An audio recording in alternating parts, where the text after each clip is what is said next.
Hey YouTube, Wisconsin Halloween Haunter here. I've been working on lighting and some of the basic decorations today. So here we go. I'll show you what I did today. I'm just about to turn in. It is Monday, October 26th of 2015. It's about 7:15, I think. I haven't looked at the time in a while. I've been working on this since I got home from work. So anyway, there isn't too much to show that you won't remember from last year or isn't in another one of my videos from a previous year. But, I mean, the basics, I have 3 spotlights on this side of the sidewalk. And I do that for 2 reasons. First of all, it shows nice shadows from the fencing and tombstones on the house. It's really hard to see on camera. You can see some of it, but it looks really good. And it also casts some just wild shadows when the people are walking around on the sidewalk, so that looks really good too. I also have 2 spotlights, one on each side of the fence, and then I have a main one on where I will be sitting on Halloween. Now I'm also going to show you the walkway. As I go over here, I'm going to explain what else has to be done. I have to run more extension cords, I have to do more tombstones, I have to finish the table of skulls. I haven't even started it yet. A few more lights to set up. There's a lot. Cobwebs, mini props, all that stuff has to happen before Saturday. So anyway, now we're up here. That will be the table of skulls. I need a paint, cover, and stack, basically. I'm doing a slightly different method this year where I'm actually going to have them kind of stacked all the way up and down. I think it'll look better instead of trying to just pile them. It'll be more of a display. I do have Bones Stew out. That is a favorite of everyone every single year. And then I'm going to walk through here. I'm going backwards through the pathway right now. You can see orange lights. Like I said, orange lights at the end so it's easier for them to see. I still need to set up that light sitting on the ground there. Purple lights here where it widens out a bit. No lights here, that's on purpose because the prop will be going here. And I didn't want lights there for that. Another shot of Bone Stew. More purple lights. Pumpkin patch is done. One thing I have to mention, and I really don't know why, but okay, this is such a simple setup here, just a bunch of fake pumpkins, and you could add real ones or whatever if you want to, but it's just a bunch of pumpkins on a shipping pallet. The shipping pallet was free, and I don't know, this, and you can see I have an orange light in front too, which really helps, but this really is, for whatever reason, it really brings the whole yard together. I don't really know why, but for a couple years now, I put this kind of at the center. If you look kind of left and right, this is kind of at the center of the display. Just because, for me, this creates the atmosphere. This is a big part of the atmosphere. A lot of other things are good, but that really creates the atmosphere for whatever reason. You might be different, feel free to disagree, but that's what works for me. So this is the rest of the path. The gate's right in front of me there. And it's just more purple lights up to the end here. Tombstone Peeper will be out on this side somewhere. This is facing the house. Now all the walkway lights are on a dimmer. These bush lights and my tree light are also on that same dimmer. So they are dimmed, which I actually really like. You can see I have a sign there. I might adjust that. I don't really like where it is right now. I still need to set out a few more spotlights. I've got a few props that need to still go out in the yard. That's why I don't have every spotlight up, because there are a few props that I still need to put out that will need spotlights, and I don't know exactly where I'm putting them yet. Because other than that basic plan I showed you in the other video, I don't really do a big planning stage. I kind of come out, I have the basic layout in mind of how I want the walkway to look, and then I kind of build around that layout. I think with something like this, that makes it seem a little more, I don't know what the term is here, it makes it seem a little more natural. Because if you think about a Halloween graveyard, shouldn't be perfectly planned out and in rows and everything. Should be kind of wavy and crooked and leaning, and it shouldn't make any sense. So other than the walkway, which I plan out for, first of all, safety's sake, and second of all, for location of the props to scare people, everything else I kind of just do as the mood strikes. It's the best way to describe it.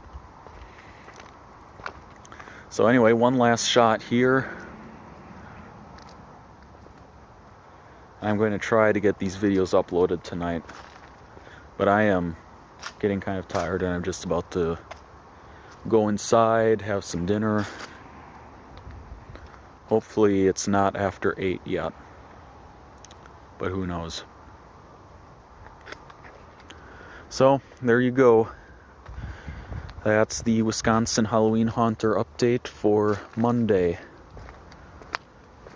I will try to do them throughout the week, but Halloween is fast approaching, so I don't know how much time I'm going to have.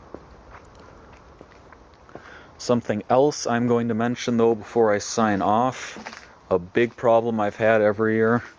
Oh yeah, I've got stuff to hang from the gutters too. This guy always hangs from the gutter. It's got a Christmas light clip on there. So I've got a few props to hang too, from trees and from the gutters and stuff.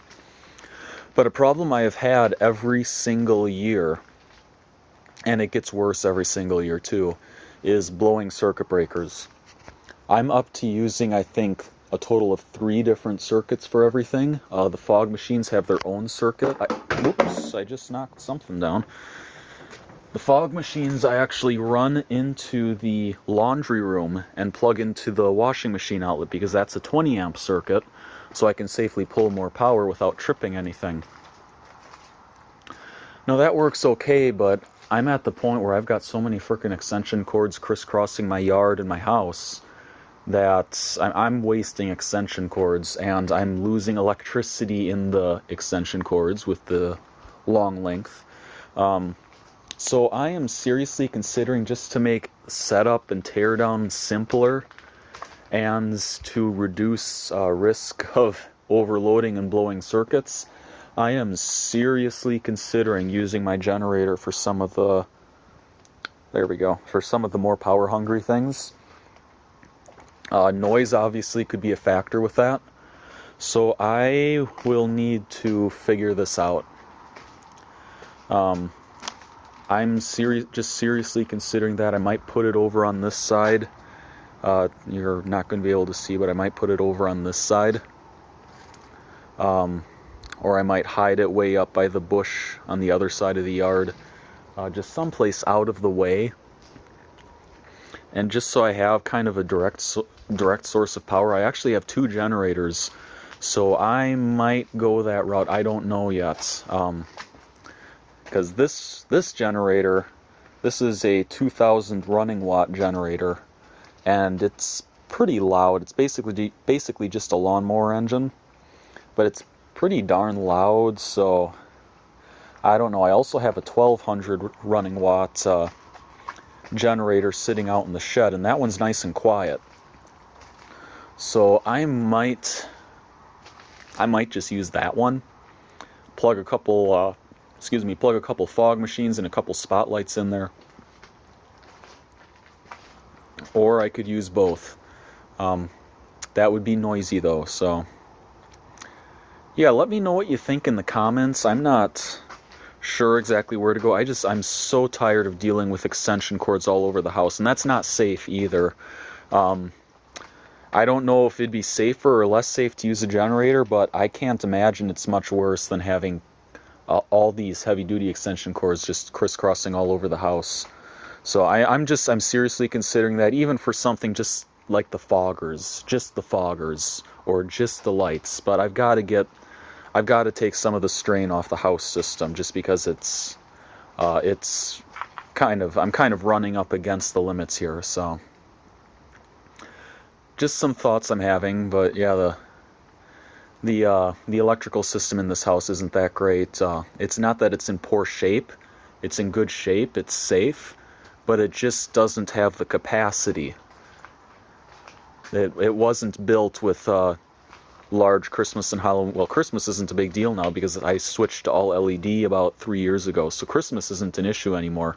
Halloween still is because I have those powerful spots and those fogging machines.